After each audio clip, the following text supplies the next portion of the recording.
Do you have any day-old pastries? The voice was so small, trembling slightly, as if the boy was afraid even his own question might bother someone. But under the warm lights of a bakery filled with expensive cakes, that question suddenly became so painful that no one dared to speak. A child, with a few crumpled dollars in his hand, not asking for the best, only asking for what people were about to throw away. And then, behind him, a man stepped forward. A man the entire city knew, but no one dared to name. A mafia boss. His cold eyes stopped on the boy, longer than they should have, as if something had just touched a part of him he had buried long ago. No one understood why. A small question like that could make a man that powerful, unable to walk away. But what's truly terrifying is who is this boy that could make a mafia boss's entire world begin to collapse. If this story touched your heart, take a moment to reflect on the quiet power of kindness, especially when no one else chooses to show it. Share your thoughts in the comments, and tell us where you're watching from. Which city and country are you in, and what time is it there right now? It's always amazing to see how stories like this connect people from all over the world. If moments like this remind you of the beauty of humanity, please like the video and subscribe to our channel so you don't miss more powerful stories that celebrate compassion, courage, and the simple acts of kindness that can change a life. The wind sliced through the narrow streets of South Boston like a blade, carrying the sharp salt of the harbor and the bite of early October 2025. Gray clouds hung low, pressing the city down, and the first real chill of the season had already settled into the bones of anyone who could not afford to escape it. Streetlights flickered on prematurely, their orange glow pooling in oily puddles left from yesterday's rain. Cars hissed past on Dorchester Avenue tires, throwing up dirty spray, but on the sidewalk, 11-year-old Tommy Callahan moved slowly, deliberately, as if each step cost something he could not replace. His little sister Mia, 5 years old and small for her age, rode high on his back, her thin arms looped around his neck, her cheek pressed against the worn wool of his jacket. The makeshift carrier, an old bedsheet knotted across his chest, had once been bright blue but was now faded to the color of dishwater. Mia's mismatched sneakers dangled just above Tommy's waist laces, trailing like loose threads. She had stopped chattering an hour ago, conserving what little warmth she had left. Her breath came in soft, even puffs against his ear, a small rhythm that reminded him she was still there, still breathing. Tommy's own jacket, donated from a church bin 2 winters earlier, had lost most of its padding. The synthetic filling had flattened into thin sheets that did nothing against the wind. His jeans were patched at both knees with duct tape, the silver strips peeling at the edges. His sneakers, once white, were now gray-brown, the soles worn so thin he could feel every crack in the sidewalk through them. Hunger had moved past growling into a steady, hollow ache behind his ribs, the kind that made thinking feel slow and distant. He ignored it. Hunger was background noise now. They had been out since before dawn. Tommy had woken Mia, gently dressed her in every layer they owned, his old fleece pullover that swallowed her, 2 pairs of socks, the knitted hat their mother had made years ago, and strapped her on. Then he had taken the small red wagon they kept under the kitchen sink and headed out. They worked the alleys behind the bars on Broadway, the parking lots near the tea station, the dumpsters behind the chain pharmacies and fast food joints. Every bottle, every can. Aluminum clinked softly in the wagon as they moved. Mia sometimes pointed Tommy's shiny one, and he would stop, pick it up, add it to the rest. She never complained. She had learned somehow that complaining used energy they did not have. By late afternoon, the wagon was full enough. At the recycling center near the old shipyard, the scale read 118 pounds. The man behind the counter counted out $52 in crumpled bills and loose change, sliding them across the scratched metal counter without looking up. Tommy folded the money into his front pocket, felt the weight of it against his thigh. $52. Not enough for a real cake. Not even close to enough for the kind with buttercream roses and candles his mother used to make when things were better. But it was something.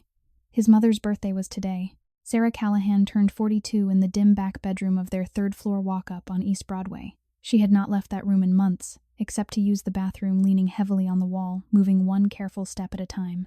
A warehouse accident 18 months earlier, a forklift with faulty brakes that had been reported 3 times and never fixed, had crushed 2 vertebrae in her lower back. Nerve damage followed.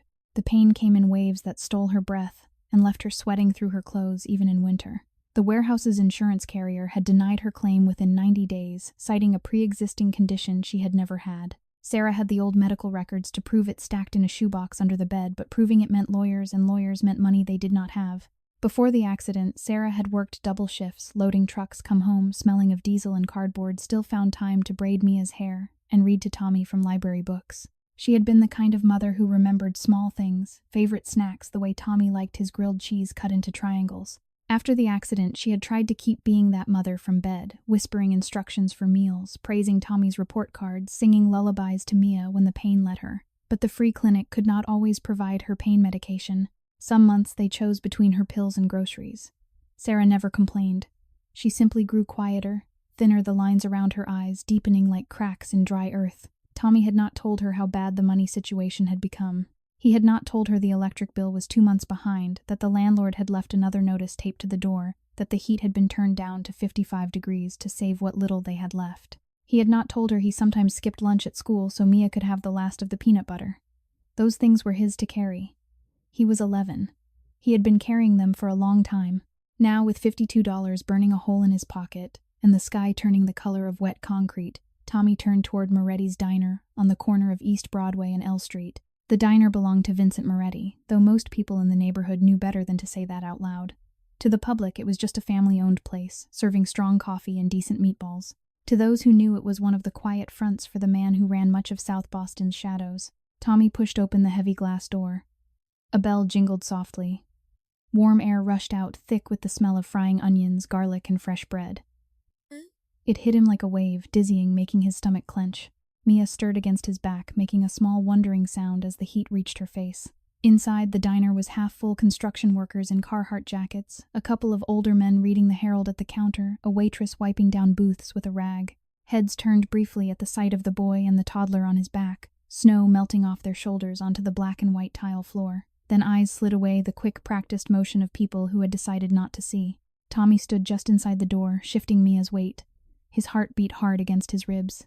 He had rehearsed the words the whole walk over. He stepped up to the counter.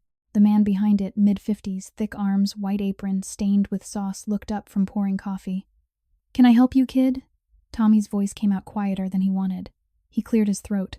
"Do you have any day-old pastries? Anything from yesterday that you're going to throw out tonight?" The man's face settled into a familiar expression, polite impatience turning hard. "We don't give away product. If you want something, you pay for it like everybody else." Tommy swallowed. Shame burned in his throat, hot and sharp.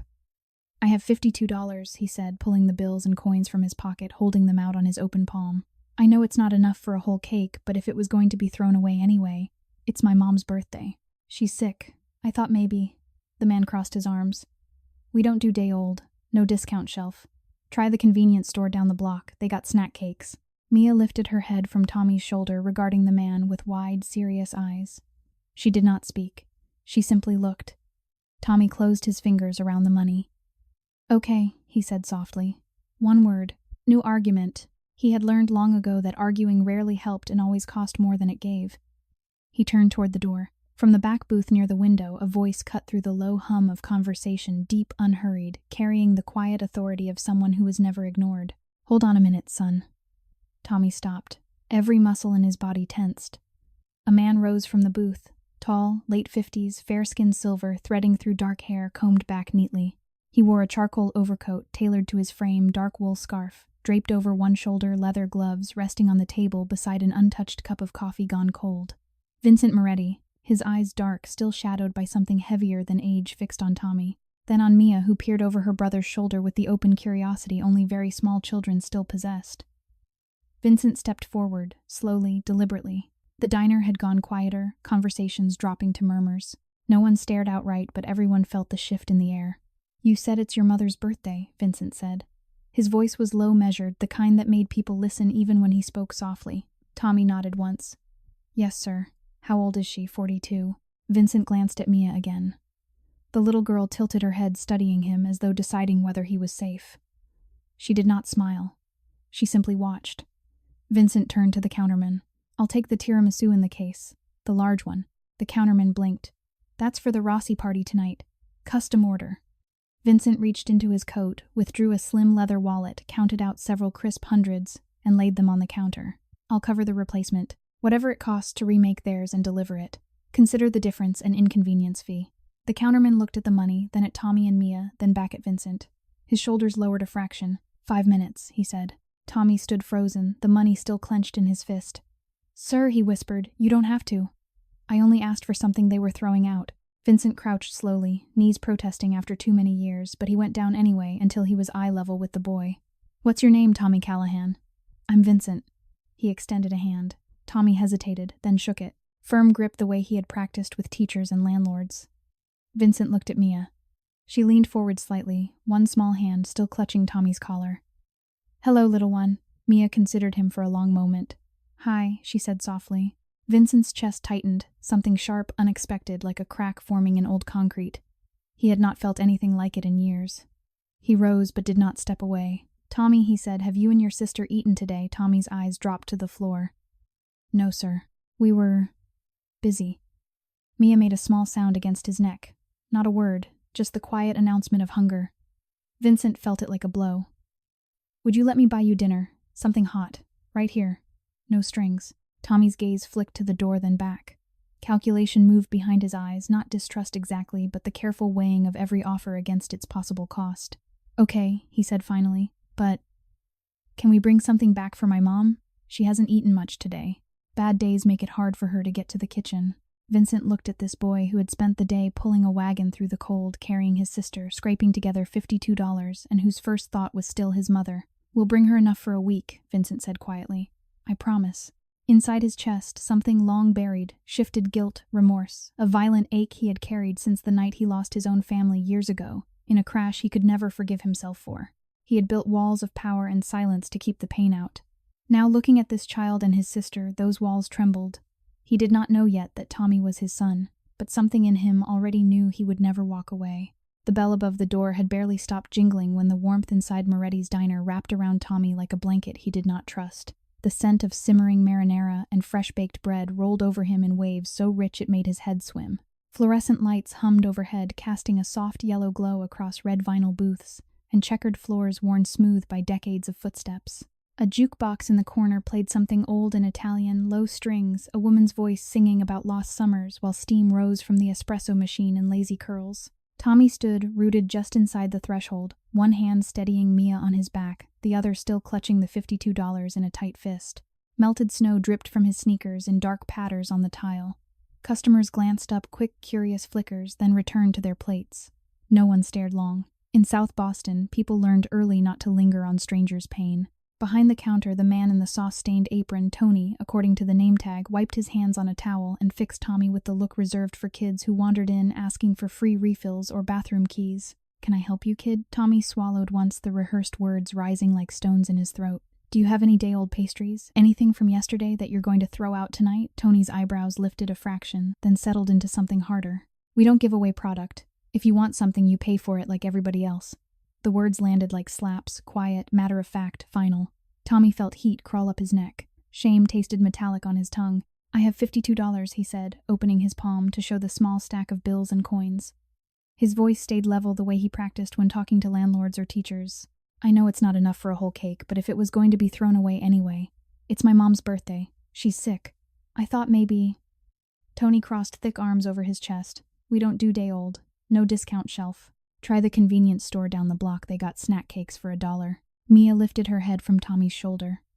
Her dark eyes, too large in her thin face, regarded Tony with the solemn attention of a child who had already learned silence was safer than tears. She did not cry. She simply watched. Tommy closed his fingers around the money. The edges of the bills felt sharp against his skin. "Okay," he whispered. One word. No fight left in it. He turned toward the door, shoulders curling inward the way they did when the world reminded him how small he was. From the back booth by the window, half hidden behind a potted ficus and the reflection of streetlights on wet glass, a voice cut through the murmur of the diner. "Hold on a minute, son." The words were calm, deep, carrying the effortless weight of command without ever rising in volume. Tommy froze. Every instinct screamed to keep moving out the door, back into the cold, back to the apartment where at least the rules were familiar. But something in that voice pinned him in place. Vincent Moretti rose from the booth with deliberate grace.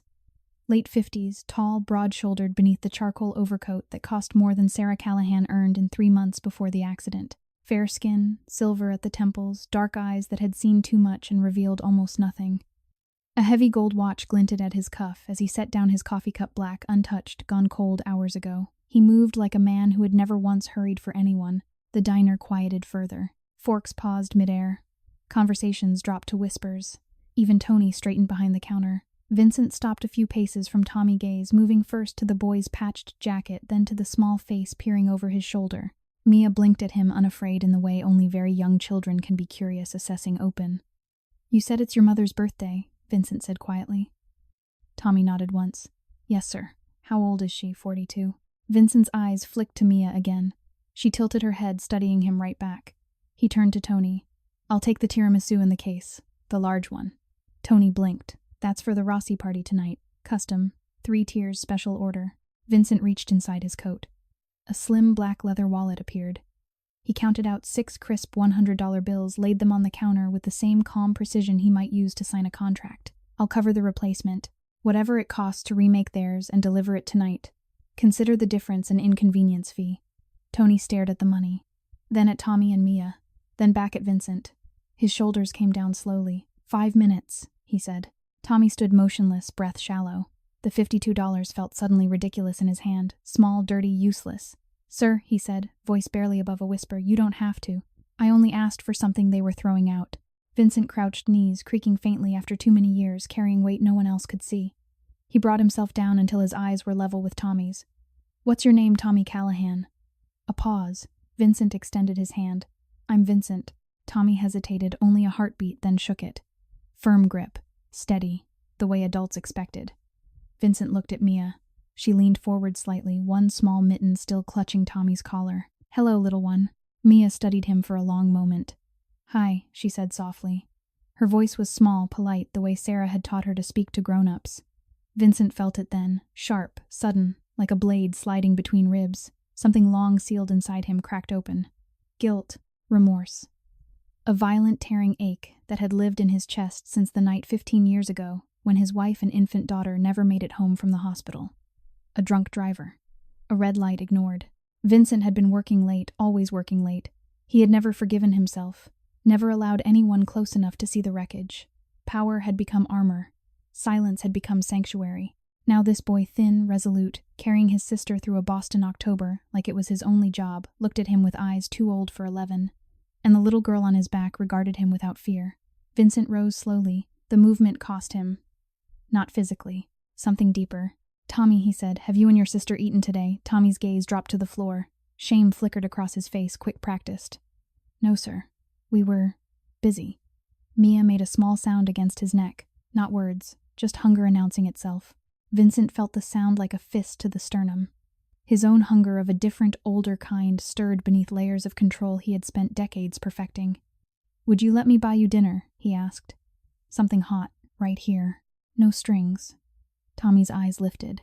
Calculation moved behind them, not suspicion exactly, but the careful arithmetic of a child who had learned every gift carried a price. "Okay," he said finally, "but can we bring something back for my mom? She hasn't eaten much today. Bad days make it hard for her to get to the kitchen."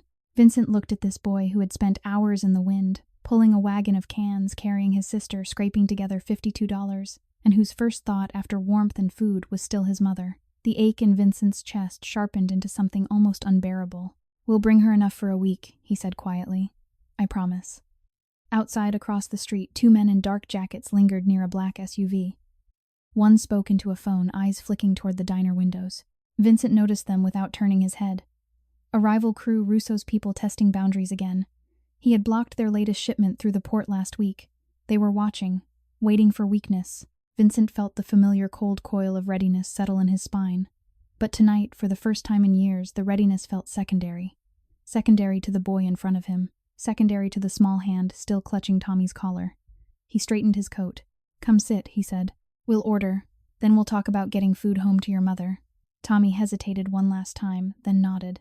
As they moved toward a booth near the back, Vincent felt the weight of eyes on them. Tony's, the regulars, the men across the street. He did not care. For the first time in 15 years, something mattered more than power. Something small. Something fragile. Something that looked up at him with wide, trusting eyes and said hi, like it was the most natural thing in the world. Vincent Moretti, the man who owned half the shadows in South Boston, felt his carefully constructed world tilt, and he did not try to stop it. The booth Vincent chose was the one farthest from the windows, tucked against the back wall, where the light was softest and the hum of the kitchen muffled the street noise. Tommy slid in first. easing Mia off his back with the careful motion of someone who had performed this ritual thousands of times. She settled beside him on the cracked red vinyl, small legs dangling, hands folded in her lap like a miniature adult waiting for permission. Tommy kept one arm loosely around her shoulders, not possessive, just present. Vincent sat opposite them. He removed his overcoat with slow precision, folding it once, and laying it beside him on the seat. Beneath it was a charcoal suit, crisp white shirt, no tie. The kind of understated wealth that did not shout but whispered steadily, power here, quiet and certain. The waitress, Maria, name tag slightly crooked, approached with 2 laminated menus and a cautious smile. She knew Vincent by sight, knew better than to ask questions. "Evening, Mr. Moretti. What can I get started for you?" Vincent did not open the menu. "Grilled cheese for the little one, extra cheese, apple slices on the side. Chocolate milk." For Tommy, he glanced at the boy, reading the hunger in the way Tommy's eyes had lingered on the photograph of spaghetti and meatballs taped to the specials board. Double cheeseburger, fries, strawberry milkshake. And for their mother pack to go, chicken parmesan, pasta primavera, garlic bread, a large salad, extra sauce, enough containers for leftovers. Make it generous. Maria nodded, scribbling quickly. "Anything else? 2 slices of the tiramisu we just bought. 1 here, 1 in the to-go box." She disappeared toward the kitchen. Silence settled over the booth, not awkward exactly, but thick with the weight of what had just happened. Tommy stared at his hands on the table, $52 still clenched in one fist. He set the money down carefully as if it might break. "You really didn't have to do all this," he said quietly. Vincent leaned back, arms resting along the top of the booth. "I know." Tommy looked up. Then why Vincent considered the question. The truth was too large, too raw to speak aloud, yet the way this boy's quiet dignity had reached into a place Vincent had locked away after the funeral 15 years ago, after the hospital called to say his wife and baby daughter had not survived the crash. He had buried them on a Tuesday in October. He had not cried since. Power had filled the silence. Now looking across the table at Tommy's thin wrists and the careful way he kept Mia close, that silence cracked again. "Because you asked for something that was going to be thrown away," Vincent said finally, "and I couldn't walk past it." Tommy absorbed the words. Something flickered in his eyes, gratitude warring with wariness. Maria returned with drinks first. Chocolate milk for Mia in a tall plastic cup with a lid and straw. Strawberry milkshake for Tommy, thick and pink, crowned with whipped cream. Vincent had black coffee, fresh. Mia took a careful sip, eyes widening at the cold sweetness. She looked at Vincent. "Thank you," she said softly, the politeness drilled into her by a mother who believed manners were the last dignity poverty could not steal. Vincent's throat tightened. "You're welcome, sweetheart." Tommy drank slowly, savoring each swallow as though rationing it. Between sips he spoke, halting at first, then steadier. "My mom's name is Sarah. Sarah Callahan. She used to work at the warehouse on the waterfront, loading trucks, double shifts. She loved it, said the rhythm of it made her feel useful. Then the forklift. Brakes failed. She was pinned. 2 vertebrae. Nerve damage. Doctors say she might walk again with surgery, but the insurance says it's pre-existing. They denied everything. We have the old records. She never had back problems before, but lawyers cost money we don't have." Vincent listened without interrupting. Each detail landed like small stones in deep water ripples, spreading through the guilt he had carried for so long. He had seen men broken by systems like this. He had profited from some of those systems. The irony burned. "And your father?" he asked gently. Tommy's jaw tightened. "He left when Mom got hurt. Said he couldn't handle it. Left a note on the fridge. 3 lines. Mia was 3. She doesn't remember him. I do." Vincent felt the old wound in his own chest, flare remorse so violent it stole his breath for a second. He had walked away from people too. Not with a note. With silence. With distance. He had told himself it was protection. It had only been cowardice dressed as strength. The food arrived. Grilled cheese, golden and steaming. Double cheeseburger dripping. Fries crisp. Mia attacked her sandwich with small, careful bites, cheeks hollowing as she chewed. Tommy ate methodically, first the burger, then the fries, eyes closing briefly at the first hot bite. Vincent watched them. The sight tore at him in ways he had not anticipated. Not pity, something fiercer. A recognition of what survival looked like when no one was watching. Outside movement caught his eye. The black SUV had pulled closer. 2 men stepped out, dark jackets, hands in pockets. They crossed the street, slowly stopping just beyond the diner's awning. One lit a cigarette, the orange glow illuminating a scarred cheek. Russo's people. Testing. Vincent's pulse remained steady. He had faced worse. But tonight the stakes felt different. He glanced at Tommy and Mia, oblivious eating, and felt a surge of protectiveness so sudden it bordered on pain. He excused himself quietly. I'll be right back. Outside, the wind had picked up. Vincent stepped onto the sidewalk, coat unbuttoned, hands loose at his sides. The two men straightened. Mr. Moretti, the scarred one, said. Boss sends regards. Says you're getting soft. Helping strays now. Vincent's voice stayed even. Tell Russo the port stays closed to his shipments, and tell him to stay away from East Broadway. This isn't a negotiation. The second man smirked. He don't negotiate with charity cases. Vincent stepped closer, close enough to smell cigarette smoke and cheap cologne. You tell him, he said softly, that if anyone touches the boy or the girl or their mother, I will end every quiet arrangement we've ever had, and I will make sure he feels it personally. Not tonight, not tomorrow, but soon. And he will know it came from me. Silence stretched. The scarred man exhaled smoke, then nodded. Everything okay? Vincent sat. Everything's fine. The lie tasted bitter, but the truth would come later. When the to-go bags arrived, 4 heavy paper sacks, containers still warm, Vincent paid the check in cash, left a generous tip, and stood. Let's get this home to your mother. Tommy helped Mia back into the carrier. She rested her head against his shoulder, sleepy now, full for the first time in days. Outside, Vincent's black Cadillac waited at the curb, sleek tinted windows, engine purring. The driver, a discreet man named Paul, opened the rear door without a word. Tommy hesitated at the sight of the car. It was the kind of vehicle that belonged in movies, not on East Broadway. Vincent opened the door wider. It's warmer inside. Tommy climbed in carefully, settling Mia on the leather seat beside him. She ran small fingers over the upholstery, eyes wide. Vincent sat up front. Paul pulled away smoothly. The drive was short, 5 minutes, but it felt longer. Streetlights slid across Tommy's face in slow passes. He stared out the window, then at Vincent's profile. Why are you doing this? He asked again, softer this time. Vincent looked back at him in the rearview mirror. Because someone once did something kind for someone I loved, and I never got to thank her. Maybe this is how I finally do. Tommy did not press, but something in his expression softened a small crack in the armor he had worn so long. They pulled up to the 3-story walk-up. Paint peeling. One bulb burned out on the landing. A handwritten eviction notice flapped against the doorframe, 30 days final warning. Tommy saw Vincent notice it. Shame flooded his face again. Vincent said nothing. He simply carried 2 of the bags up the stairs, following Tommy's lead.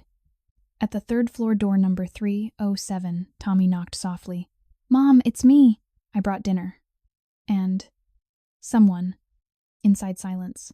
Then the slow scrape of movement. The door opened. Sarah Callahan stood there, thin, pale, leaning heavily on a chipped wooden cane. Her hair was pulled back in a loose knot face, gaunt eyes shadowed by months of unrelenting pain. She wore an oversized sweatshirt and sweatpants that hung on her frame. Malnutrition had carved hollows under her cheekbones. Sleep deprivation painted purple bruises beneath her eyes. She looked 10 years older than 42. Her gaze went first to Tommy, then Mia, relief washing over her like water, then to Vincent. She froze. Vincent felt the air leave his lungs. Sarah Callahan. 15 years ago, in the pediatric ICU at Mass General, she had been the night shift nurse who sat with his dying infant daughter when Vincent could not bear to leave the room but could not stay awake another hour. She had held his hand once briefly when the monitors flatlined. She had whispered, "She's not alone," and stayed until the end. He had never known her name. Until now. Sarah's eyes widened. Recognition dawned, slowly, painfully. "You," she whispered. Vincent's voice came out rough. "Yes." She swayed. Tommy stepped forward, instantly steadying her. Mom Sarah looked from her son to Vincent, confusion and fear and something like wonder warring on her face. Vincent set the bags down gently. "I'm here to help," he said, "if you'll let me." Sarah stared at him. Tears welled, silent, unstoppable. She nodded once. Vincent felt the crack in his chest widen into a chasm. He stepped inside. The apartment smelled of damp plaster and yesterday's soup. A single lamp burned in the corner. A space heater rattled on low. The kitchen table held a small stack of medical bills, a half-empty bottle of generic pain reliever, and a child's drawing of a family holding hands under a crooked sun. Vincent looked around at the cracked ceiling, the patched linoleum, the single mattress in the living room where Tommy and Mia slept, and felt something inside him shatter. This was where they lived. This was what they endured. And he, Vincent Moretti, had walked past buildings like this 1,000 times. Never again. He turned to Sarah. "Sit down," he said gently. "Let me heat the food. Then we'll talk." Sarah sank into the one good chair. Her hands trembled. Tommy watched Vincent move through the tiny kitchen opening containers, warming plates in the microwave as though this were normal, as though a man in a $5,000 suit belonged here. Mia climbed into Sarah's lap. Sarah wrapped her arms around her daughter and closed her eyes. Vincent set a plate in front of her chicken parmesan pasta bread. "Eat," he said softly. Sarah looked up at him. Tears spilled over. "Why?" she whispered. Vincent crouched beside her chair, same as he had with Tommy in the diner. "Because you sat with my daughter when she was dying. You held her hand. You told me she wasn't alone. I never thanked you. I never even knew your name. Until tonight." Sarah's breath caught. A sob escaped, small, broken. Vincent felt his own eyes burn. "I'm here now," he said. "And I'm not leaving until you're safe. All three of you." Outside tires crunched on the street below. Another SUV. Russo's men circling again. Vincent did not turn. He stayed crouched beside Sarah's chair, watching her take the first bite, slow trembling, and felt the violent tearing thing inside him shift. Not power, not silence. Something warmer, something terrifying, something like hope. And for the first time in 15 years, Vincent Moretti did not push it away. The apartment door closed behind Vincent with a soft click that sounded louder than it should have, in the stillness. The single bulb overhead flickered once, then steadied, casting long shadows across the peeling wallpaper and the threadbare rug that had once been green. The space heater rattled in the corner like an old man coughing through the night. The air smelled faintly of damp concrete, yesterday's soup, and the lingering warmth of the food Vincent had carried up the stairs. Sarah sat in the one upholstered chair, the arms frayed, the cushion sagging beneath her slight weight. She held the plate on her lap with both hands as though afraid it might vanish if she let go. Steam rose in thin curls from the chicken parmesan. She had taken only 2 small bites before setting the fork down again. Her eyes, dark hollowed by pain and sleeplessness, remained fixed on Vincent. Tommy stood near the kitchen doorway, arms crossed loosely over his chest, watching everything with the quiet alertness of someone who had learned to read rooms before he could read books. Mia had fallen asleep against Sarah's shoulder, small mouth open, one hand curled into a loose fist near her mother's collarbone. The child's breathing was slow, and even the only peaceful sound in the room. Vincent remained standing just inside the door. He had removed his suit jacket and draped it over the back of a kitchen chair. The white shirt beneath was still immaculate, cuffs turned back once to reveal strong forearms, and the heavy gold watch that caught the lamplight every time he moved. He looked out of place here, too tall, too composed, too expensive, and yet he made no move to leave. Sarah's voice, when it came, was barely above a whisper. "You remember me?" Vincent nodded once. "I never forgot the woman who stayed with my daughter when I couldn't. I just never knew your name." Sarah's fingers tightened around the edge of the plate. "I sat with a lot of children, a lot of parents. You were different. You stayed longer than most. You talked to her even after the monitors went quiet." Vincent's jaw worked. The memory rose unbidden, the small white crib, the tubes, the final flat line that had sounded like the world ending. He had held his wife's hand in the hallway while nurses moved around them like ghosts. And then Sarah had come out, eyes red, and simply said, she wasn't afraid at the end. He had walked away without thanking her properly. He had walked away from everything after that. "I should have come back," he said now. "I should have found you, thanked you. I didn't." Sarah looked down at Mia's sleeping face. "You were grieving. People do what they can when the world breaks open." Vincent felt the words strike deeper than he expected. Grieving.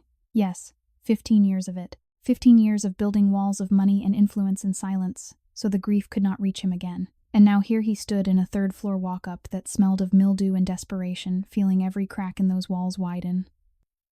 Tommy shifted his weight. "Mom, how do you know him?" Sarah lifted her eyes to her son. "He had a little girl in the hospital once. A long time ago. I was her nurse for a few nights." Tommy looked between them. Understanding dawned slowly. He did not speak. He simply nodded once, as though filing the information away for later. Vincent cleared his throat. "I'd like to help. With the medical bills. The landlord notice. Whatever you need." Sarah's laugh was small, brittle, almost soundless. "Mr. Moretti. Vincent, you don't understand.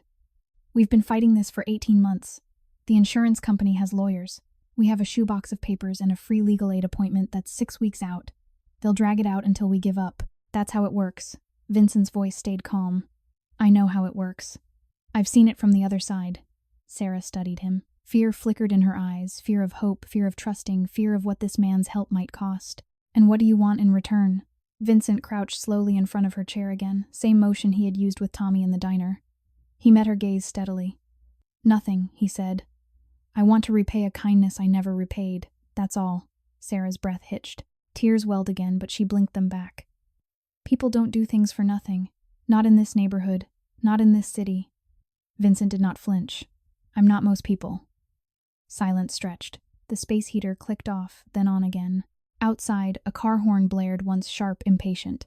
Sarah looked at the bags of food still sitting on the counter, then at Mia, then at Tommy, who had moved closer, one hand resting on his mother's shoulder. She closed her eyes for a long moment. When she opened them, her voice was softer, more fragile. If you're serious, we need the surgery approved. The doctors say it could give me my legs back, or at least let me stand without screaming, but the carrier keeps denying it. They say pre-existing. We have proof it isn't. But proof doesn't matter when they have money and we have nothing. Vincent nodded slowly. I have people who can look at the records. Lawyers who specialize in this. Doctors who can write letters that carry weight. If you'll let me. Sarah searched his face. Why now? After all these years, Vincent felt the question like a blade between ribs. Why now? Because tonight a boy asked for day-old cake in a diner he owned. Because that boy carried his sister on his back through October wind. Because the mother who raised him had once sat in a hospital room and held space for grief. Vincent could not bear alone. Because I'm tired of being alone with it, he said quietly. The guilt, the silence. Tonight, something broke open. I don't want to close it again. Sarah's hand lifted hesitant, then rested briefly on his forearm. The touch was light, trembling. She withdrew it quickly, as though burned. Okay, she whispered.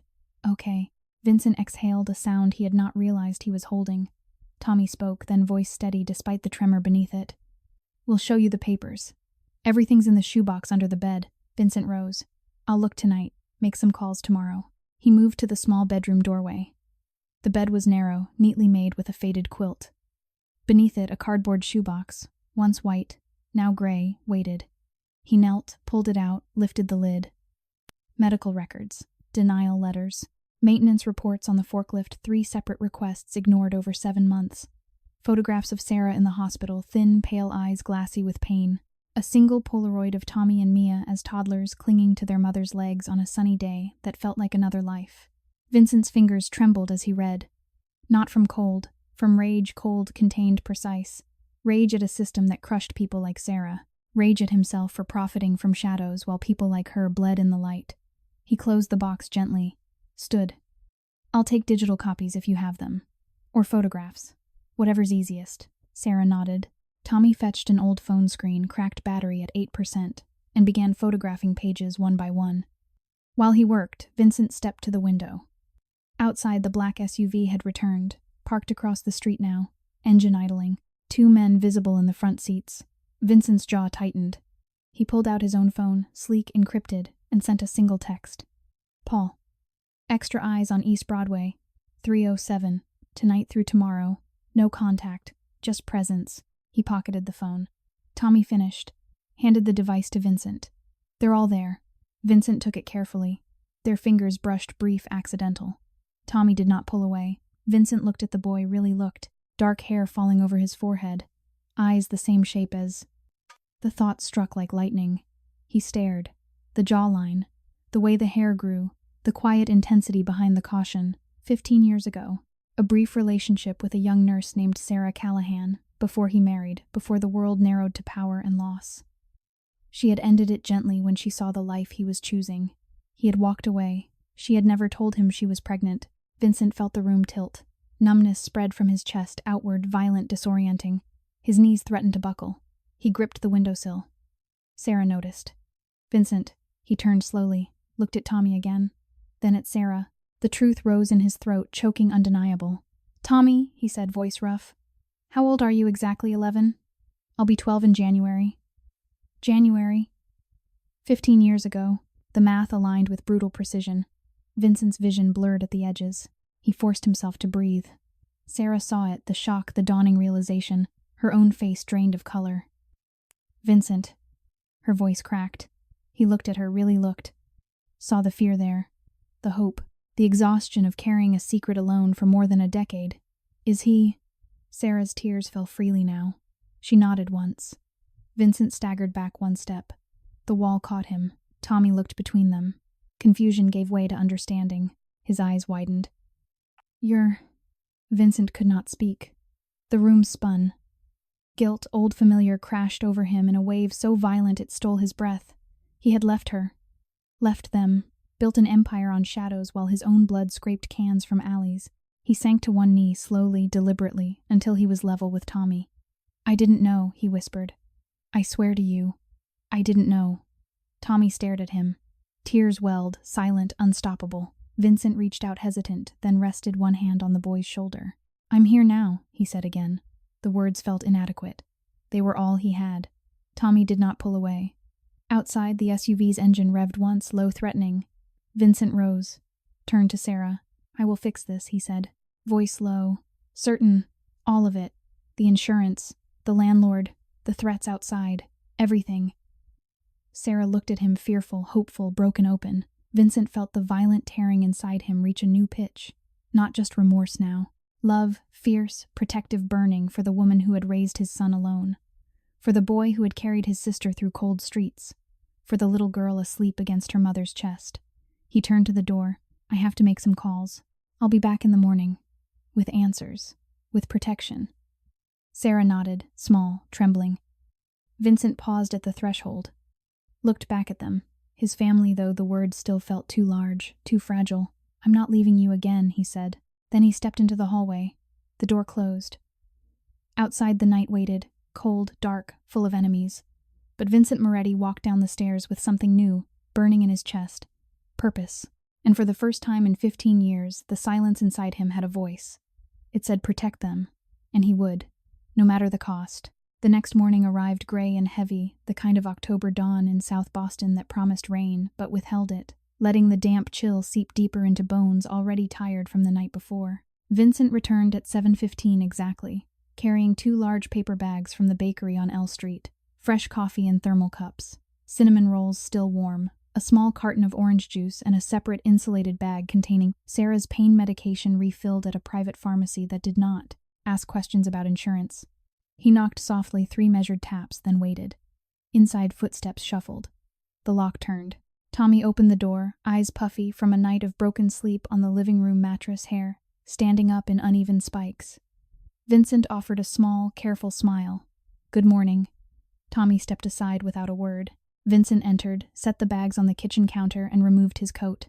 The apartment looked smaller in daylight, every crack in the plaster more visible, every stain on the ceiling more pronounced. The eviction notice still clung to the door frame like a stubborn accusation. Sarah emerged from the bedroom, slowly leaning on the wall more than the cane today. Her face was paler than the night before, the skin around her eyes almost translucent. She had not slept. Vincent could see it in the tremor of her hands, the way she paused every few steps to gather herself against a fresh wave of pain. "You came back," she said. Her voice was soft, almost disbelieving. "I said I would." She looked at the bags, then at him. "You didn't have to bring breakfast." "I wanted to." Mia appeared, then rubbing sleep from her eyes, still in yesterday's clothes. She saw Vincent and brightened instantly. "Hi, Mr. Vincent." The sound of her voice, so small, so trusting, landed in Vincent's chest like a stone dropped into still water. Ripples spread outward, stirring the guilt that had kept him awake until 4 in the morning. He crouched to her level. "Good morning, sweetheart." Hungry Mia nodded vigorously. Vincent opened the bakery bag, tore off a piece of cinnamon roll, and handed it to her on a paper napkin. She took it with both hands, eyes wide at the glistening icing. Sarah watched the exchange. Something in her expression softened only a fraction, but enough for Vincent to notice. She lowered herself into the chair, movements careful, deliberate. Tommy hovered near the counter, arms crossed again. He had not spoken since opening the door. Vincent straightened. "I made some calls last night. My attorney Marcus is reviewing the records right now. He thinks the pre-existing condition claim collapses under scrutiny. The maintenance logs on the forklift are damning. 3 ignored reports. That's negligence. He's drafting a demand letter today. We'll have a response from the carrier within 48 hours. Sarah's breath caught. 48 hours, Vincent nodded. If they drag their feet, we file in superior court. Marcus doesn't bluff. Sarah stared at the floor. Tears gathered again, silent, unstoppable. I've been fighting this alone for so long. Every letter, every phone call. They wear you down until you stop calling. I thought I'd stopped hoping. Vincent felt the words like a physical blow. He wanted to reach for her hand to offer some anchor against the tide of exhaustion she carried. He did not.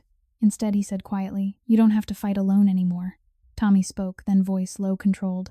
"What about the landlord? The notice says 30 days. Vincent turned to him. "I've already spoken to the management company. The notice is withdrawn. Rent stays frozen for the next 12 months. No increases. No inspections without 48 hours' notice. Tommy's eyes widened. You bought the building. Vincent hesitated. Not yet. But I will if they push. For now, the paperwork is in motion. Sarah's hand flew to her mouth. A small, choked sound escaped, half sob, half laugh. Tommy looked at his mother, then at Vincent. Why? Vincent met the boy's gaze. Because you're my son. And he looked at Sarah, gave you life when I wasn't there to help. This is the least I can do. The words hung in the air, raw, unadorned. Sarah's tears fell freely now. She reached for Tommy's hand. He let her take it. Mia, oblivious to the weight of the moment, licked icing from her fingers and smiled at Vincent. You're nice. Vincent felt his throat close. Thank you, Mia. The morning passed in quiet fragments. Vincent stayed, helped Tommy heat water for oatmeal, sat with Sarah while she ate, slowly bite by bite, as though relearning how to accept nourishment, answered her careful questions about the legal process, about timelines, about what came after. Around noon, Vincent stepped outside to take a call. Marcus had news the carrier was already backpedaling, offering a partial settlement to avoid litigation costs. Vincent told him to reject it, push harder. When he returned, Tommy was waiting on the landing. Can we talk? The boy asked. Vincent nodded.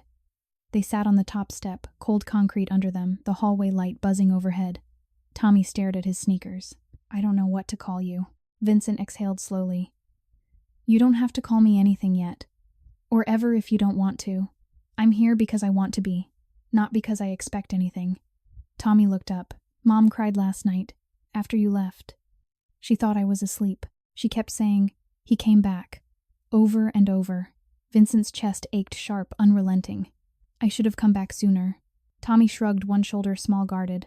You're here now. Silence settled between them. Not uncomfortable, just full. Downstairs, a car door slammed. Vincent glanced through the stairwell window. Same black SUV. Different plates this time. Russo's men were getting bolder. Vincent stood. Stay inside today. I'll handle it. Tommy nodded, trust flickering in his eyes for the first time. Vincent descended the stairs. Outside, the two men waited near the curb, one leaning against the SUV, the other smoking. Vincent approached slowly, hands visible. Gentlemen. The smoker straightened. Russo says hello. Says you're spreading yourself thin lately. Kids. Single mom. Bad for business. Vincent's voice stayed even. Tell Russo the port stays closed. And tell him if he sends another car to this street, I'll consider it a personal declaration. I don't bluff. The second man smirked. You're going soft, Moretti. Charity cases make you weak. Vincent stepped closer, close enough to see the pulse jump in the man's neck. Soft, he repeated softly. I've buried stronger men than you for less. Walk away, while you still can. The smoker exhaled smoke. Looked at his partner. They got back in the SUV. Tires screeched as they pulled away. Vincent returned upstairs. Sarah was standing at the window, leaning heavily on the cane, watching the car disappear. She turned to him. They're watching us. They won't touch you, Vincent said. I promise. Sarah looked at him, fearful, hopeful, exhausted. I don't know how to do this. How to accept help. How to trust it won't disappear. Vincent stepped closer. It won't disappear. I won't disappear. She searched his face. Then slowly, hesitantly, she reached out and touched his sleeve. The contact was brief. Electric. Thank you, she whispered. Vincent felt the touch sear through layers of guilt and isolation. He covered her hand with his own for one heartbeat, then let go. The afternoon passed in small, quiet acts. Vincent helped Tommy with homework at the kitchen table, geometry problems spread across the scarred wood. Mia drew pictures, a family under a big sun, 4 stick figures holding hands. Sarah rested on the couch, eyes closed, breathing easier than she had in months. As evening fell, Vincent prepared to leave for now. He had meetings, calls, arrangements to make. At the door, Tommy stopped him. You'll come back tomorrow. Vincent looked at the boy, his son, and felt the violent tearing inside him reach a new crescendo. Love, remorse, protectiveness, all of it burning together. Tomorrow, he said, and every day after. Tommy nodded, small certain. Vincent stepped into the hallway. The door closed behind him. Outside, the wind had picked up. Rain began fine, stinging. He pulled up his collar and walked to the Cadillac waiting at the curb. Paul opened the door. Everything all right, boss? Vincent slid into the back seat. Looked up at the third-floor window, light glowing soft behind thin curtains. For the first time in 15 years, he said quietly, everything is starting to be all right. The car pulled away. Inside the apartment, Sarah stood at the window, watching the taillights disappear into the rain. Mia tugged her sleeve. Mommy, is Mr. Vincent coming back? Sarah knelt slowly, painfully, and pulled her daughter close. Yes, baby, she whispered. He's coming back. Tommy joined them. The three of them stood together, small, fragile, but no longer alone. Outside, the rain fell harder, and somewhere in the city, Vincent Moretti felt the first real warmth he had known in years. It burned, it healed, and he would protect it with everything he had. 3 days after Vincent's revelation, the rain had stopped, but the cold had deepened, turning the air in South Boston sharp and metallic. October 2025 was refusing to let autumn soften. Instead, it pressed winter forward, early frosting car windows at dawn, and making every breath visible in the narrow streets around East Broadway. Sarah had begun to move a little more each day, small, tentative steps without the cane for short distances, the pain still there, but no longer a constant scream. The new medication Vincent had arranged, stronger, consistent, had given her windows of clarity she had not known in months. She could sit at the kitchen table now without tears pooling from the effort. She could hold Mia on her lap for more than 5 minutes before the nerves in her spine rebelled. Small victories. Precious. Fragile. Vincent came every morning and most evenings. He brought food books for Tommy, coloring books and crayons for Mia, warm blankets that smelled faintly of cedar from some high-end store Sarah had only seen in catalogs. He never stayed long enough to intrude, but long enough to be felt. His presence steady, quiet, unyielding. He reviewed legal updates with Sarah at the table, while Tommy did homework and Mia drew beside them. He made phone calls from the hallway when the conversations turned sharp. He never raised his voice. He never had to. That afternoon, Tommy had walked Mia to the small playground 2 blocks away, a patch of cracked asphalt with 3 swings and a rusted slide. The sun was low pale, offering no warmth. Mia swung gently, her sneakers kicking at the air, while Tommy sat on the bench reading a library book about bridges and engineering. He had started dreaming again, quiet dreams of building things that lasted, things that did not break under pressure. They did not see the van until it was too late. It pulled up fast, black, no plates visible from the street doors sliding open before the engine even cut. 3 men stepped out, dark jackets, faces half hidden by hoods and scarves. One carried a roll of duct tape in his gloved hand. Tommy looked up. Instinct moved faster than thought. He stood, pulling Mia off the swing in one motion, her small body tucked against his chest. Tommy, Mia's voice trembled. Run, he whispered. Back to the apartment. Now. But the men were already moving, quick, practiced. One blocked the path to the street. Another flanked the bench. The third, the tallest, with a scar running from eyebrow to jaw, smiled without humor. Easy, kid. We just want to talk to your friend Mr. Moretti. Through you. Tommy backed up, Mia's arms tight around his neck. His heart hammered so hard he felt it in his teeth. We don't know anything, he said, voice steady, eyes scanning for escape. Scarred man laughed once, low, ugly. You know him. That's enough. He stepped forward. Tommy turned, ready to bolt toward the alley behind the playground, narrow, but it led to the back of their building. A hand clamped on his shoulder hard. Tommy twisted elbow, driving back. The man grunted, but did not let go. Mia screamed, high, piercing. Across the street, Vincent's Cadillac idled at the curb. He had arrived early to pick them up. Routine now, a quiet ritual that made Sarah's chest ache with something dangerously close to safety. He saw the van, saw the men, saw Tommy struggling with Mia in his arms. The world narrowed to a single point. Vincent was out of the car before Paul could react, coat flapping open, strides long and lethal. He crossed the street in seconds traffic, braking horns blaring, none of it registering. Get away from them. The voice carried across the playground, low, final, colder than the October wind. The 3 men turned. Recognition flashed in their eyes. They knew exactly who he was. Scarred man smirked. Moretti. Perfect timing. Russo says hello. Says you need a reminder who runs this part of town. Vincent stopped 10 feet away, hands loose at his sides. No weapon visible. None needed. Let the children go, he said. This doesn't involve them. Scarred man tilted his head. Doesn't it? You've been playing house. Makes a man wonder where your priorities are. Vincent's gaze flicked to Tommy. The boy had backed against the chain-link fence, Mia buried against his chest, her face hidden. Tommy's eyes met Vincent's wide, terrified but trusting. Something inside Vincent snapped, not rage, not yet. Something deeper. Protective. Primal. The same thing that had kept him alive for 15 years now turned outward, fierce and unyielding. He stepped closer. You touch them, he said quietly, and every quiet understanding we ever had ends today. Every shipment, every favor, every blind eye, gone. And I will make sure you feel the cost personally. Not tonight, not tomorrow, but when you least expect it. You will know it came from me. The scarred man's smirk faltered. He looked at his companions. They shifted, uneasy now. Vincent took another step. Let them. Go." Silence stretched thin, dangerous. Scarred man exhaled through his nose, then jerked his head toward the van. "We're done here," he said. "For now." They retreated, slow watching Vincent the entire time. Doors slammed. Engine roared. The van peeled away, tires spitting gravel. Vincent crossed the remaining distance in 3 strides. He knelt in front of Tommy. "Are you hurt?" Tommy shook his head, small jerky. Mia peeked out, eyes huge and wet. Vincent reached slowly and brushed a strand of hair from Mia's forehead. She did not flinch. "You're safe," he said, voice rough with everything he was holding back. Tommy looked at him, tears streaking his cheeks now. "They wanted you," he whispered. "Because of us." Vincent felt the words like a knife twisting.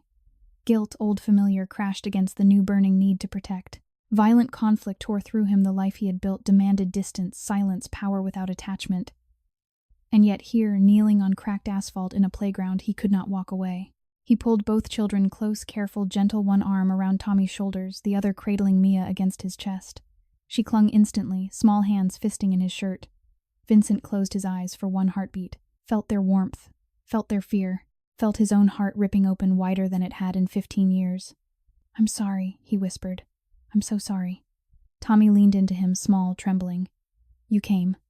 Vincent tightened his hold just enough. "I will always come." He stood, lifting Mia into his arms. She fit there, as though she belonged, and offered his other hand to Tommy. "Come on, let's get home to your mother." They walked back, Vincent, carrying Mia, Tommy's hand in his, the 3 of them moving through the late afternoon light, like survivors of something larger than themselves. At the apartment building, Sarah waited at the window face pressed to the glass. When she saw them, saw Vincent carrying her daughter, saw Tommy holding his hand, her knees buckled.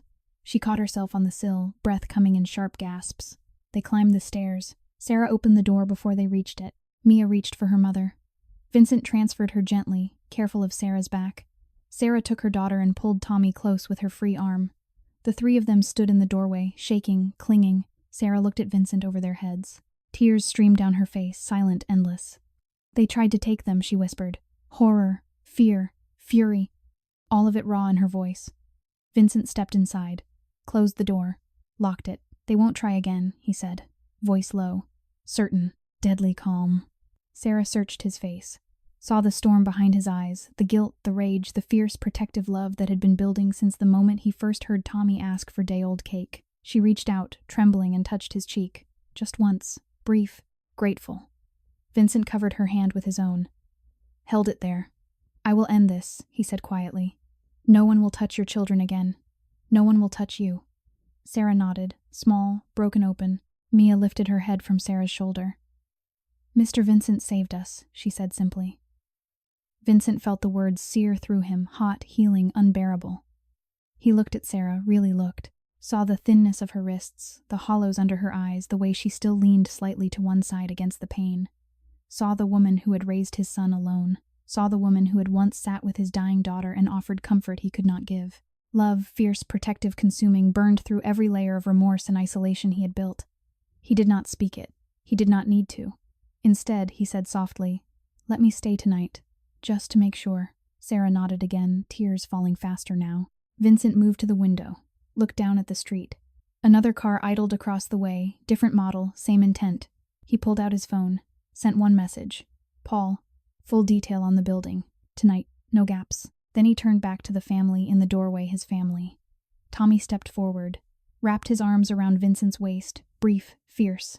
Vincent held him, felt the boy's heartbeat against his own. The tearing inside him reached its peak, violent, exquisite, transforming. He was no longer just protecting strangers.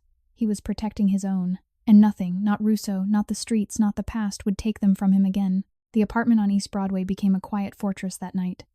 Vincent did not leave. He could not. The image of Tommy backed against the playground fence, Mia's small scream cutting through the October air, had branded itself behind his eyelids. Every time he closed his eyes, he saw it again, his children, his blood caught in the crosshairs of a life he had built brick by brick of silence and power. The guilt was no longer a dull ache. It had teeth now sharp and relentless, tearing deeper with every heartbeat. Vincent sat in the single upholstered chair, Sarah's chair, while she rested on the narrow couch legs elevated on a pillow he had brought from his own house earlier that evening. The pillow was cream, cashmere, impossibly soft, the kind of thing that belonged in a Worthington Hills mansion, not here. Sarah had accepted it without protest, too exhausted to argue, but her fingers kept tracing the fabric as though testing whether it was real. Mia slept in her mother's arms, small chest rising and falling in the rhythm of someone who had cried herself empty. Tommy sat cross-legged on the floor beside the couch, back against Sarah's legs, staring at the single lamp burning low in the corner. No one spoke for a long time. The space heater clicked on and off. Rain tapped against the window like impatient fingers. Vincent broke the silence first. "I'm staying tonight," he said quietly. "On the floor if necessary. Paul and 2 others are outside discreet. No one comes near this building again without me knowing." Sarah lifted her eyes to him. They were red-rimmed, shadowed, but clearer than they had been in months. "You can't live here," she whispered. "This place. It's not fit for anyone, let alone you." Vincent leaned forward, elbows on knees. "I've slept in worse. And I'm not leaving you unprotected." Sarah's gaze dropped to Mia's sleeping face. "They tried to take my babies. Because of you. Because of who you are." The words landed like stones in Vincent's chest. He did not flinch. He let them sink in, deep bruising. "Yes," he said, "and I will spend the rest of my life making sure it never happens again." Sarah looked up. Tears welled anew, slow, silent. "I don't know how to be safe," she said. "I've forgotten what it feels like." Vincent rose, slow, careful, and crossed to the couch. He knelt beside her, close enough that she could see every line of weariness and resolve etched into his face. "You will remember," he said. "I'll show you, one day at a time." She searched his eyes, found something there, something fierce and tender and utterly unguarded. She reached out hesitant and laid her palm against his cheek. The touch was light, trembling. It anchored him. Vincent covered her hand with his own, held it there, felt the thinness of her wrist, the faint tremor of exhaustion and pain, felt his own heart fracture wider. "I should have been here," he whispered. "I should have known." Sarah shook her head once, small, weary. "You didn't know, and I didn't tell you. We both carried secrets." Vincent bowed his head, pressed his forehead briefly to her knuckles. The gesture was so raw, so unguarded that Sarah's breath caught. When he lifted his eyes again, they were wet. "I'm here now," he said, "and I'm not going anywhere." Tommy watched from the floor. His own tears had dried, leaving salt tracks on his cheeks. He looked at Vincent, really looked, and saw not the feared man from the neighborhood stories, but a father who had almost lost everything in a playground 2 blocks away. "Will you stay until morning?" Tommy asked quietly. Vincent turned to him. "I'll stay as long as you need me." Tommy nodded, once small, certain. The night passed in fragments of stillness and sound. Vincent moved the mattress from the bedroom into the living room, so Sarah could lie flat without climbing stairs. He helped her settle, careful of every wince, every sharp intake of breath. Tommy curled beside his mother. Mia stayed in Sarah's arms.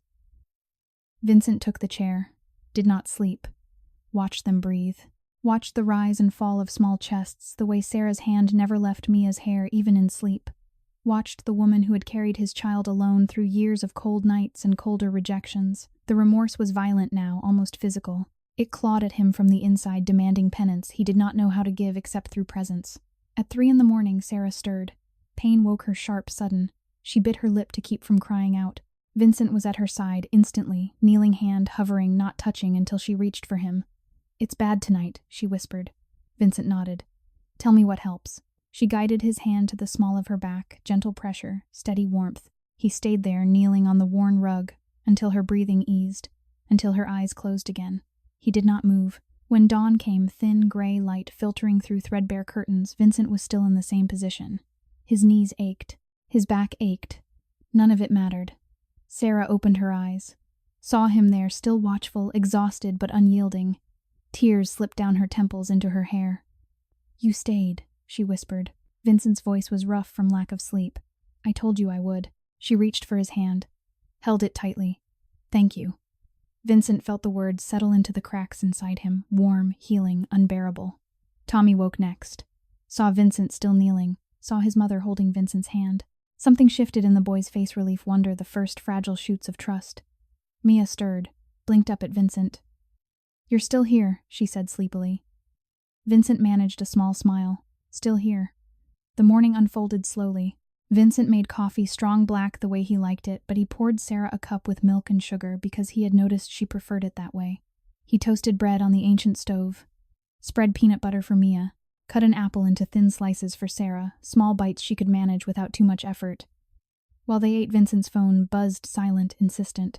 He stepped into the hallway to answer. "Marcus," carrier folded. "Full surgical approval. Pre-authorization fax this morning. They're terrified of discovery." We can schedule the procedure within 2 weeks. Vincent exhaled long, shaky. Good, he said. Thank you. He returned to the apartment, looked at Sarah. The surgery is approved, he said quietly. 2 weeks. Sarah stared at him. The plate slipped from her fingers. Toast landed butter side down on the floor.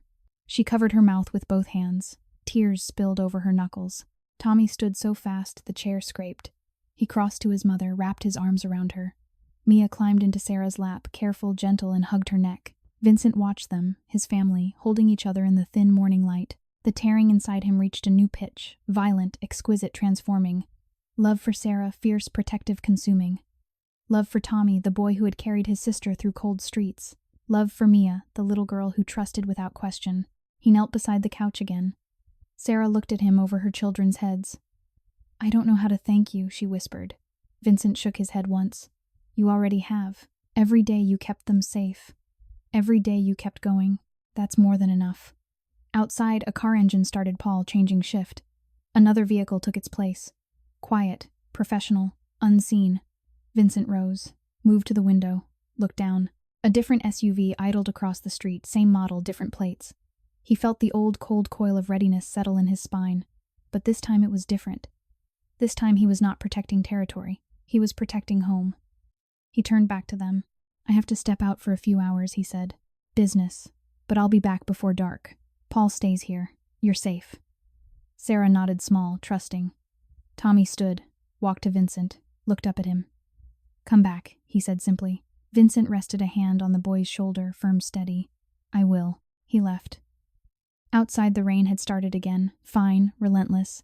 Vincent walked to the Cadillac. Paul opened the door. Russo's crew is circling closer, Paul said quietly. Vincent slid into the back seat. Let them circle, he said. If they come near this building again, they'll wish they hadn't. The car pulled away. Inside the apartment, Sarah held her children close. Mia whispered against her mother's neck, Mister. Vincent is our daddy now, right? Sarah closed her eyes. Tears slipped free. I think so, baby, she whispered. I think so. And in the quiet that followed, broken only by the soft patter of rain and the steady breathing of her children, Sarah felt something she had not felt in years. Safety. It was fragile. It was new. But it was real. And Vincent Moretti, wealthy, powerful, broken open, would guard it with his life. 5 days after the playground incident, the apartment on East Broadway had begun to feel almost like a place where people could breathe. The eviction notice had been replaced by a clean-typed letter from the management company confirming rent stabilization for 18 months, and a promise of immediate repairs to the heat and plumbing. Sarah's surgery was scheduled for the following Thursday at Massachusetts General Private Room. Already reserved specialist team assembled, all expenses covered without paperwork or questions. Vincent had made the calls himself, voice calm and final on the other end of lines that usually demanded months of waiting. Sarah moved more freely now. Not without pain, never without pain, but the constant edge of agony had dulled enough that she could stand at the kitchen counter for 10 minutes at a time, washing dishes by hand because the ancient dishwasher had long since died. She had started brushing Mia's hair each morning, small braids with rubber bands she had found in a drawer. Tommy had begun to smile again, small, tentative smiles that made Sarah's chest ache with something close to joy. Vincent came every day. He brought groceries, fresh fruit milk that had not yet turned bread, still warm from the bakery.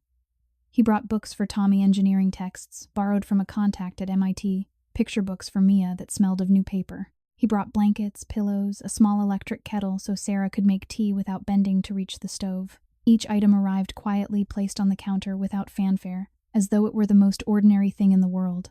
But nothing about it was ordinary. Sarah watched him from the couch sometimes, watched the way his expensive coat hung on the back of a kitchen chair like it belonged there, watched the way his gold watch caught the lamplight when he reached to help Tommy with homework. The contrast was violent, his world of polished leather and quiet power against theirs of peeling paint and secondhand everything. Every time he handed Mia a juice box or adjusted the space heater so Sarah's back stayed warm, something inside her cracked wider gratitude so sharp it bordered on pain trust, so sudden it felt dangerous. She was falling helplessly, irrevocably, into a kind of love she had never allowed herself to imagine. Not romantic, deeper. The love of someone who had been invisible for so long suddenly being seen, protected, cherished. It terrified her. It healed her. It tore her open every time he looked at her with those dark, shadowed eyes and said simply, "You're safe." That Tuesday afternoon, the sky was the color of wet slate. Vincent had left at noon for a meeting he would not discuss, only said it was necessary and that Paul would stay outside. Tommy had walked Mia to the corner store for milk, 2 blocks, broad daylight, Paul trailing at a discreet distance.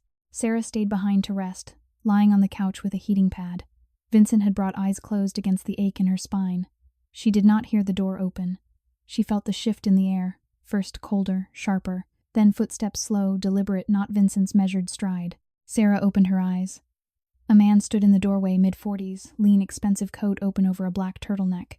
Scarred cheek, cold eyes. Russo. Behind him 2 others, silent, watchful. Sarah's heart slammed against her ribs. She tried to sit up. Pain lanced through her back, white-hot, blinding. She gasped, fell back against the pillow. Russo stepped inside, closed the door softly. "Sarah Callahan," he said, voice smooth, almost polite. "You've made quite an impression on my associate." Sarah's mouth went dry. "Get out." Russo smiled thin, without warmth. "I'm afraid I can't do that. Vincent's been distracted lately, making decisions that affect my business. I need to remind him where his priorities should lie." He looked around the apartment, slow, deliberate, took in the cracked ceiling, the patched linoleum, the single lamp burning low. His lip curled slightly. "Nice place," he said. "Cozy." Sarah forced herself to sit up, slow, trembling. Pain roared through her nerves. She ignored it. "My children will be back any minute," she said. Voice steady despite the shaking in her hands. "They're with protection." Russo tilted his head. "Paul, yes, we know. He's currently having a very long conversation in the alley with 3 of my friends. Nothing violent, just words." Sarah felt the floor drop beneath her. Dizziness swept in sudden numbing. She gripped the couch arm to keep from falling sideways. "What do you want?" she whispered. Russo stepped closer. "I want Vincent to remember who he is, and who he isn't. He thinks he can play house now, play savior. That ends today." He reached into his coat, pulled out a photograph, glossy, recent. Tommy and Mia on the playground swing, taken from across the street. Sarah's breath stopped. Russo set the photo on the coffee table, careful, almost gentle. "Tell Vincent," he said, "that family makes a man vulnerable. And vulnerability has a price." Sarah stared at the photograph. Her hands shook so badly the heating pad slipped to the floor.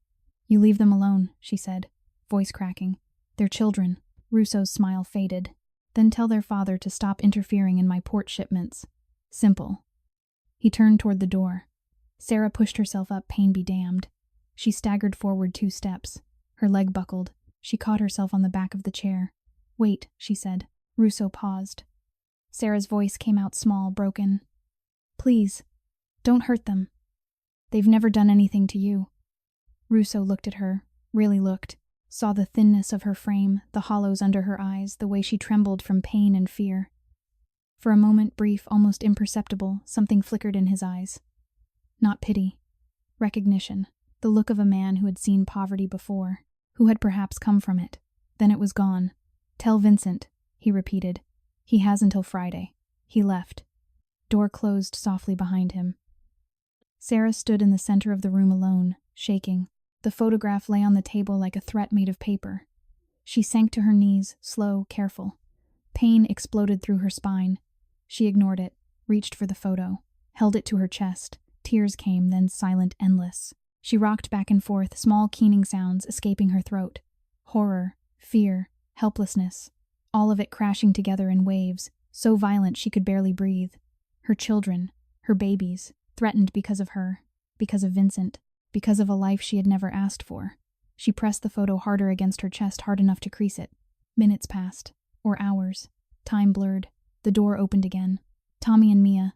Tommy stopped dead when he saw his mother on the floor, face-wet photograph clutched like a lifeline. "Mom," Sarah looked up, saw them safe whole here. She opened her arms. They ran to her. She held them tight, desperate, rocking them both against her chest. Mia started crying, small, confused sobs. Tommy pressed his face into Sarah's shoulder. What happened? Sarah could not speak at first. Only hold them, breathe them in, feel their warmth, their small hearts beating against hers. Finally, she whispered, "Mr. Vincent, he's in trouble. Because of us." Tommy pulled back, looked at the photograph in her hand. His face hardened, 11 years old, but suddenly much older. "We have to tell him," he said. Sarah nodded, slow numb. She reached for her phone, the old cracked one. Vincent had insisted on upgrading, but she still used the old one out of habit. She dialed Vincent's number. He answered on the first ring. "Sarah," her voice broke on his name. "They were here," she whispered. "Russo." He left a picture of the children. He said you have until Friday. Silence on the other end, long, lethal. Then Vincent's voice, low, calm, terrifying in its control. I'm coming now. He hung up. Sarah set the phone down, looked at her children. Mia's lower lip trembled. Is Mr. Vincent mad? Sarah pulled her close. No, baby. He's not mad. He's going to fix it. Tommy looked at his mother, eyes steady despite the fear. He'll come, he said simply. Sarah nodded.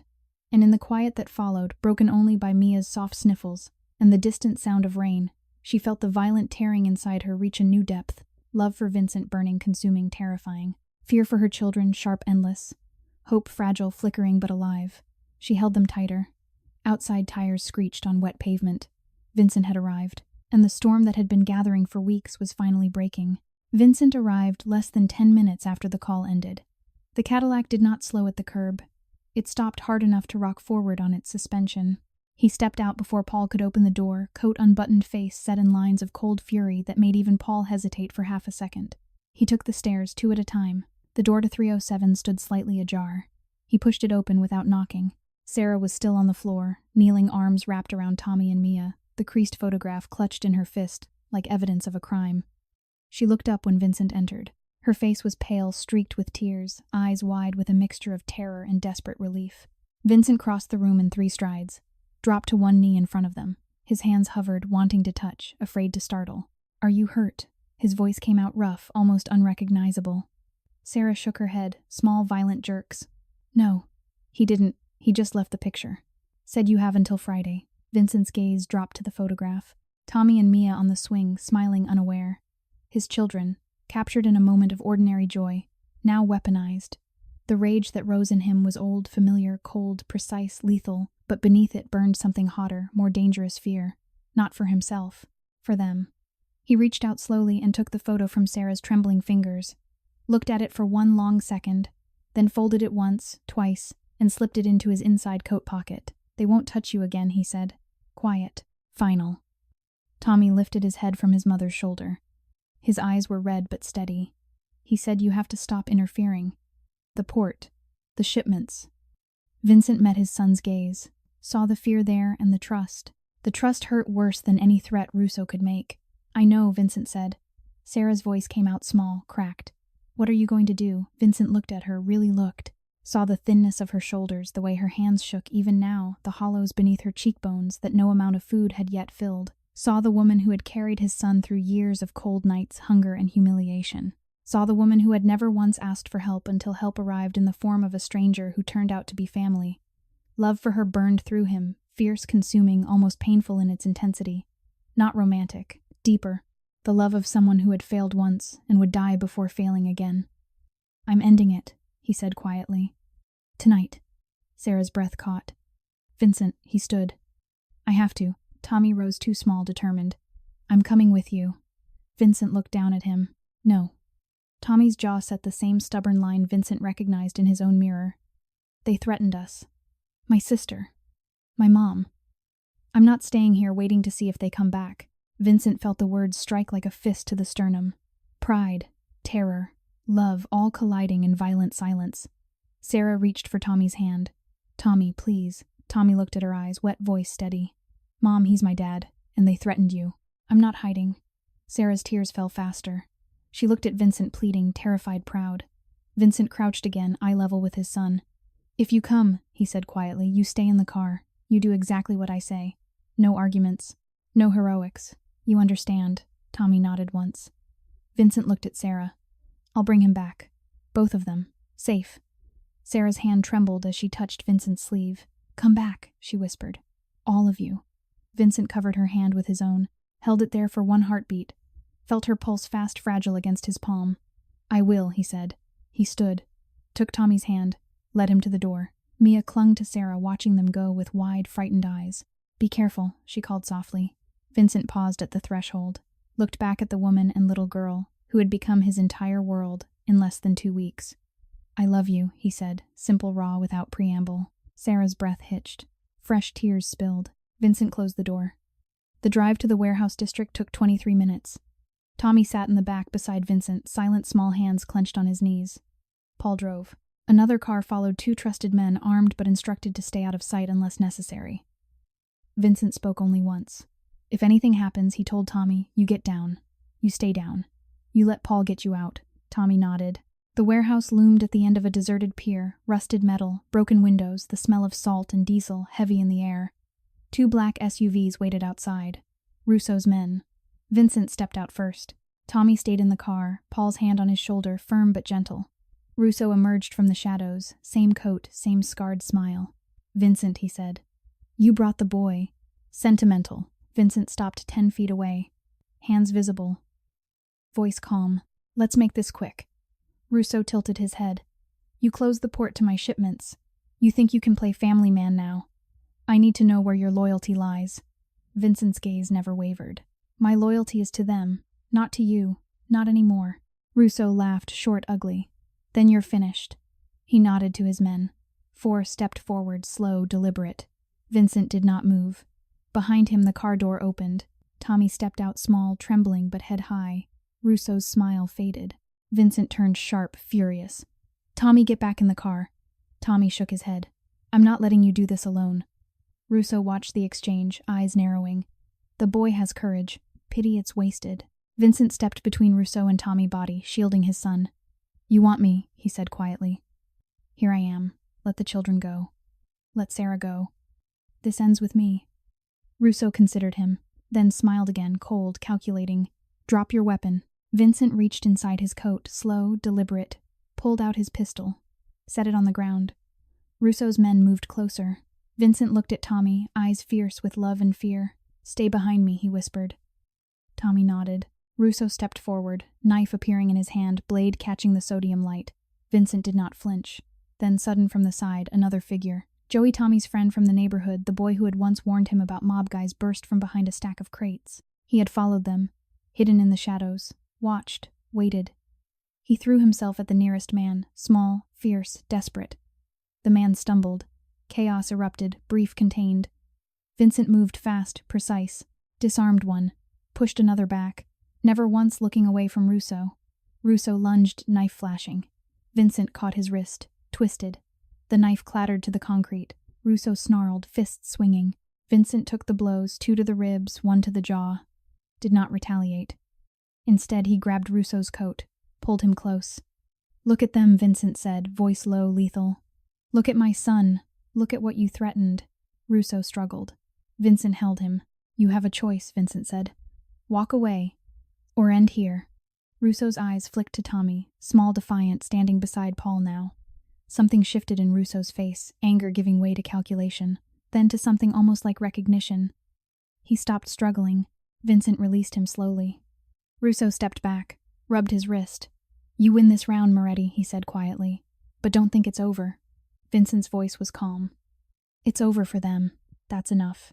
Russo looked at Tommy one last time, then turned, walked to his SUV. His men followed, silent, uncertain. Engines started. Taillights disappeared into the dark. Silence fell, broken only by the lap of water against the pier. Vincent turned to Tommy. The boy was shaking hard, uncontrollable. Vincent dropped to one knee, pulled Tommy into his arms, tight, fierce. Tommy clung small fists in Vincent's coat. I'm sorry, Vincent whispered. I'm so sorry you hadn't to see that. Tommy shook his head against Vincent's shoulder. You didn't hurt him, he said. You could have. You didn't. Vincent closed his eyes. Felt tears hot, unexpected burn behind his lids. I'm done with that life, he said. I swear it. Tommy pulled back, looked up at him, eyes wet, steady. You're my dad, he said simply. Vincent felt the words shatter what remained of his walls. He nodded once, unable to speak. Tommy wrapped his arms around Vincent's neck again. Vincent held him, rocking slightly the way Sarah had held Mia. Paul watched from the car, silent, respectful. After a long moment, Vincent stood Tommy still in his arms. Let's go home, he said. The drive back was quiet. Tommy fell asleep against Vincent's side, exhausted, safe. Vincent looked down at his son, dark hair falling over his forehead, small hand curled against Vincent's coat. Love, pure, overwhelming, flooded through him. He looked out the window at the passing streets of South Boston streets he had once owned, once ruled. Now they felt small, insignificant, because home waited on East Broadway, 3rd floor, peeling paint, single lamp burning low. Home waited with a woman who had loved his son when he could not, with a little girl who called him by name, with a boy who had just seen him choose mercy over violence. Vincent rested his cheek against Tommy's hair, closed his eyes, And for the first time in 15 years, the tearing inside him quieted. Not gone, but quieter.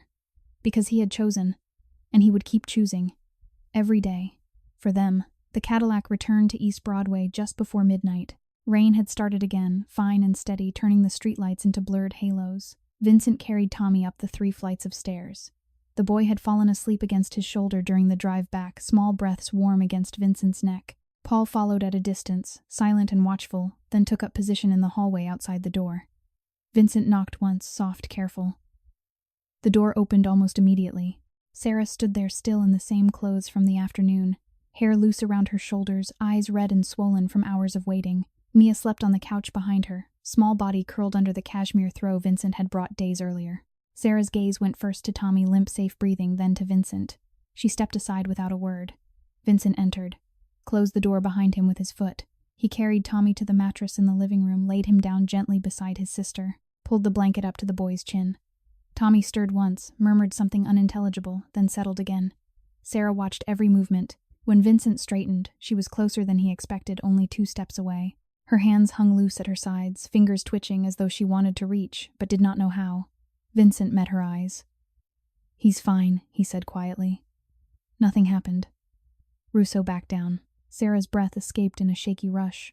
She lifted one hand, slow, trembling, and touched Vincent's jaw where a bruise was already forming from the single blow he had taken at the warehouse. "You're hurt," she whispered. Vincent covered her hand with his own, held it there against his skin. "It's nothing." Sarah searched his face, saw the exhaustion etched around his eyes, the faint tremor in his shoulders that had nothing to do with pain and everything to do with what he had almost lost tonight. She stepped closer, rested her forehead against his chest, brief, hesitant, then fully. Vincent's arms came around her without thought, careful of her back, careful of everything. He felt her shake small, silent sobs that she tried to muffle against his shirt. He held her tighter. "I thought—" Her voice broke. "I thought you wouldn't come back." Vincent closed his eyes, pressed his lips to the top of her head. "I will always come back," he said. "Always." They stood like that for a long time, 2 people who had carried too much alone, finally allowing themselves to lean. The apartment was quiet, except for the soft breathing of the sleeping children and the steady patter of rain against the window. Sarah pulled back slightly, looked up at him. "Tell me what happened." Vincent guided her to the kitchen chair, the only one sturdy enough. He knelt in front of her again, habit now, a posture of humility he had never shown anyone else. He told her everything. The warehouse, Russo's men, the knife, the moment he had dropped his weapon and offered himself instead. The moment Tommy had stepped out of the car, small, defiant, refusing to let his father face it alone. The moment Joey, Tommy's friend, had appeared from the shadows and thrown himself into the fray, giving Vincent the split second he needed. Sarah listened, hands clasped in her lap, knuckles white. When Vincent reached the part about Tommy saying, "You're my dad," her tears fell again, slow, silent. Vincent finished, looked at her. "I didn't hurt him," he said quietly. "I could have. I chose not to. For them. For you." Sarah reached out both hands now and cupped his face. "You chose mercy," she whispered. "After everything." Vincent's throat worked. "I'm done with the rest of it. The shadows. The power that costs people their safety. I'm stepping back. I'll keep what's legitimate, the restaurants, the construction companies. The rest, I'm dismantling it. Slowly. Carefully. But it ends." Sarah searched his eyes. Saw the truth there, the exhaustion, the resolve, the love that had finally burned through every layer of armor he had worn for 15 years. She leaned forward, slow, deliberate, and pressed her forehead to his. "Thank you," she whispered, "for choosing us." Vincent felt the words settle into the deepest cracks inside him, warm, healing, almost too much to bear. He pulled back just enough to look at her. "There's more," he said. Sarah waited. Vincent took a slow breath. "I love you, Sarah. Not because you needed saving. Not because of guilt. Because you raised our son when I couldn't. Because you sat with my daughter when I was falling apart. Because you never stopped being kind, even when the world gave you every reason to stop. I love you. And I love them. And I want to be here. Every day. If you'll let me." Sarah's breath caught. Fresh tears spilled. She looked toward the mattress, Tommy and Mia sleeping side by side, small hands touching even in sleep. Then back at Vincent. "I've been afraid to hope," she said softly. "For so long. Afraid to believe anyone would stay. Afraid it would disappear the moment I let myself need it." Vincent took her hands, careful, gentle. "I'm staying," he said. "I'm not perfect. I've made mistakes more than I can count. But I'm here. And I'll keep proving it. Every day." Sarah searched his face, long searching look. Then she leaned forward, slow, tentative, and kissed his forehead. Soft, brief. A seal. A promise. Vincent closed his eyes, felt tears slip free, silent, unstoppable. Sarah pulled back, whispered against his skin, "We want you here. All of us." Vincent opened his eyes, looked at her, really looked. "I don't deserve this," he said. Sarah shook her head once. "You're here," she said simply. "That's enough." They sat in quiet stillness for a long time, hands clasped, foreheads almost touching, breathing in the same rhythm. Eventually, Sarah looked toward the mattress. "They need to know," she said. "When they wake up, the truth. All of it." Vincent nodded. Morning came slowly, gray light filtering through thin curtains. Tommy woke first, blinked, saw Vincent sitting in the chair beside the couch, Sarah asleep with her head on Vincent's knee, Mia curled against her mother's side. Tommy sat up slowly, rubbed his eyes. Vincent met his gaze. "Morning," he said quietly. Tommy looked at his mother, peaceful for once, no lines of pain around her mouth. Then at Vincent. "You came back," he said. Vincent nodded. "Always." Tommy climbed off the mattress, walked to Vincent, climbed into his lap without asking, small, trusting. Vincent wrapped his arms around his son, careful, reverent. Tommy rested his head against Vincent's chest. "I was scared," he whispered. Vincent pressed his lips to the top of Tommy's head. "I know. I was too." Tommy pulled back slightly, looked up. "Are you staying?" Vincent looked at Sarah, still sleeping, then at Mia, then back at Tommy. "Yes," he said. "I'm staying. I'm your dad, and I'm going to be here, every day. If that's what you want." Tommy's eyes filled. He nodded, small, fierce. "I want that," he said. Vincent held him closer. Sarah stirred, opened her eyes, saw her son in Vincent's arms, saw the peace on Tommy's face. She sat up slowly, wincing only slightly, and reached for Mia, who woke with a sleepy murmur. Sarah looked at Vincent over their children's heads. "Tell them," she said softly. Vincent took a breath. He told them simple words, no embellishment. He told them he was their father, that he hadn't known until recently, that he was sorry, so sorry for every day he hadn't been there, that he loved them, all three of them, and that he was staying if they would have him. Mia listened with wide eyes. When he finished, she climbed across the mattress and into Vincent's lap beside Tommy.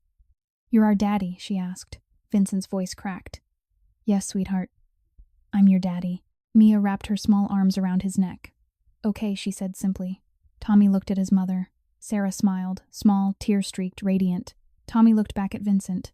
"Then stay," he said. Vincent felt the last wall inside him crumble.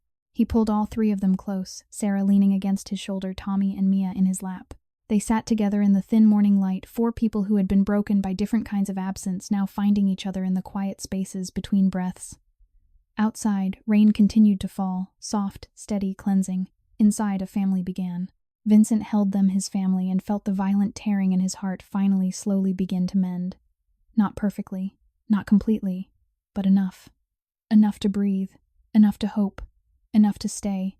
Winter crept into South Boston earlier than expected that year. By late October 2025, the wind off the harbor carried ice in its teeth, rattling the loose panes in the third-floor windows of the East Broadway walk-up. Yet inside apartment 307, something warmer had taken root, something fragile, stubborn, and growing stronger with every shared breath. Sarah stood at the kitchen counter one morning, stirring oatmeal in a dented pot she had owned for 12 years. The flame beneath it was low gas bills still haunted her memory, even though the latest statement showed zero balance. Her back still ached, but the sharp, screaming pain had dulled to a steady throb since the surgery 3 weeks earlier. She could stand for 20 minutes now without leaning.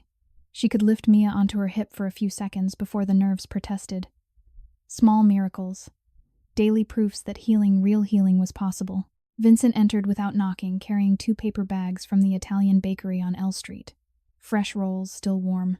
A small container of fresh strawberries, even though they were out of season and cost more than Sarah used to spend on groceries for a week. He set them down quietly, removed his charcoal overcoat, hung it on the back of the chair that had become his chair. Mia saw him first.